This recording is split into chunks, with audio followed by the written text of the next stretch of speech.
அஸ்ஸலாமு அலைக்கும் ஃப்ரெண்ட்ஸ். இன்றைக்கி நம்ம கிச்சனில் ரொம்பவே டேஸ்டியான ஹோட்டல் ஸ்டைல் தேங்காய் சட்னி எப்படி செய்கிறதுன்னு தான் பார்க்க போகிறோம். நம்ம என்ன தான் வீட்டில் சட்னி சாம்பார்லாம் ப்ரிப்பேர் பண்ணாலும் ஹோட்டல் டேஸ்ட்டில் இல்லையே அப்படின்ற ஒரு ஃபீலிங் நம்மளுக்குள்ளே இருக்கும். இன்றைக்கி அந்த ஹோட்டல் டேஸ்ட் தேங்காய் சட்னியோட சீக்ரெட் என்ன அப்படின்னு தெரிஞ்சுக்கலாம். வாங்க வீடியோக்குள்ளே போகலாம். தேங்காய் சட்னி பண்ணுறதுக்கு நான் வந்து 1 கப் அளவுக்கு துருவன தேங்காய் எடுத்துருக்கேங்க. தேங்காய் வந்து நீங்கள் ஒரு மெஷர்மெண்ட் கப்பில் வந்து நீங்கள் அளந்துக்கோங்க.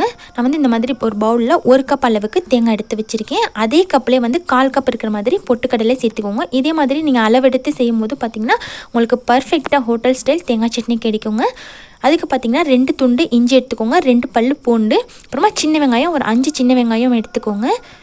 காரத்துக்காக 4 பச்சை மிளகாய் எடுத்துக்கோங்க. அப்புறமா 1 டீஸ்பூன் அளவுக்கு உப்பு சேர்த்துட்டு, அப்புறமா பார்த்திங்கன்னா இது கூட வந்துட்டு சீக்கிரத்துக்கு ஒரு சீக்ரெட்டான பொருள் என்னென்னு பார்த்தீங்கன்னா நம்ம கோகோனட் வாட்டர் தாங்க. நம்ம தேங்காய் உடைக்கும் போது இருக்கிற தண்ணியை வந்து சேவ் பண்ணி எடுத்து வச்சுக்கோங்க. இப்போ ஒரு மிக்ஸி ஜாரில் நம்ம துருவி வச்சுருக்க தேங்காயை சேர்த்துக்கோங்க. சேர்த்துட்டு கூடவே பொட்டுக்கடலையும் சேர்த்துருங்க. அப்புறமா சின்ன வெங்காயம், இஞ்சி, பூண்டு இதையும் சேர்த்துக்கோங்க. சேர்த்துட்டு உப்பு சேர்த்துக்கோங்க. பச்சை மிளகாய் மட்டும் தனியாக எடுத்து வச்சுக்கோங்க, இப்போ சேர்க்கக்கூடாது.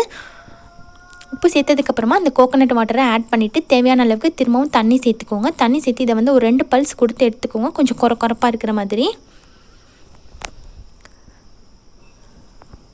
இப்போ பாருங்கள் 2 பல்ஸ் கொடுத்து எடுத்தாச்சு.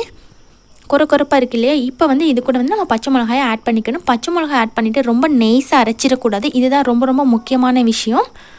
பாருங்கள், பச்சை மிளகாயும் சேர்த்துட்டு லைட்டாக 1 பல்ஸ் மட்டும் கொடுத்திங்கன்னா போதும். பச்சை மிளகாய் நல்லா கொரப்பாக அங்கங்கே இருக்கணும். அப்போ தான் வந்து உங்களுக்கு ஹோட்டல் டேஸ்ட்டில் கிடைக்கும் சட்னி. ரொம்ப நெய்ஸாக அரைச்சிட்டிங்கன்னா சட்னியோட டேஸ்ட்டே சுத்தமாக மாறிடும். சட்னியை பாருங்கள் கொரப்பாக இருக்குது. இந்த மாதிரி இருந்துச்சுன்னா தான் பர்ஃபெக்டாக வரும். இப்போ நம்ம அரைச்சி வச்சுருக்க சட்னியை வந்து ஒரு பவுலுக்கு மாற்றிக்கலாம். ஒருவேளை உங்கள்கிட்ட கோகோனட் வாட்டர் இல்லை அப்படின்னா நீங்கள் அதுக்கு பதிலாக 1 டீஸ்பூன் அளவுக்கு சர்க்கரை சேர்த்து இந்த சட்னியை வந்து ப்ரிப்பேர் பண்ணலாம். சேம் அதே உங்களுக்கு ஹோட்டல் டேஸ்ட்டில் அப்படியே கிடைக்கும்.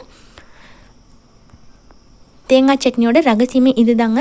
இந்த காரத்தை வந்து பேலன்ஸ் பண்ணுறதுக்காக ஹோட்டல்லாம் பார்த்திங்கன்னா செம்ம காரமாக இருக்கும் சட்னி. அந்த காரத்தை பேலன்ஸ் பண்ணுறதுக்காக தான் இந்த மாதிரி கோகோனட் வாட்டர் இல்லைன்னா சர்க்கரை வந்துட்டு ஆட் பண்ணிப்பாங்க. இது வந்து ஒரு மாஸ்டர் வந்து சொல்லிக் கொடுத்த ரகசியம் தான். நீங்கள் கண்டிப்பாக வந்து இதை ட்ரை பண்ணி பாருங்கள். அதே சேம் டேஸ்ட் உங்களுக்கு ரொம்ப பிடிக்கும்.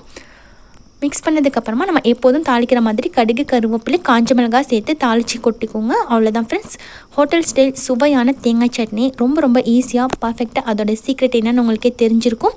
இதே மாதிரி இதே அளவில் நீங்களும் மிஸ் பண்ணாமல் செஞ்சு பாருங்கள். எப்படி இருந்துச்சுன்னு உங்களோட ஃபீட்பேக்ஸை கமெண்ட்டாக ஷேர் பண்ணிக்கோங்க. இந்த வீடியோ உங்களுக்கு பிடிச்சிருந்தால் லைக் பண்ணிவிட்டு உங்கள் ஃப்ரெண்ட்ஸ் கூட நிறையா ஷேர் பண்ணிக்கோங்க. தேங்க்யூ.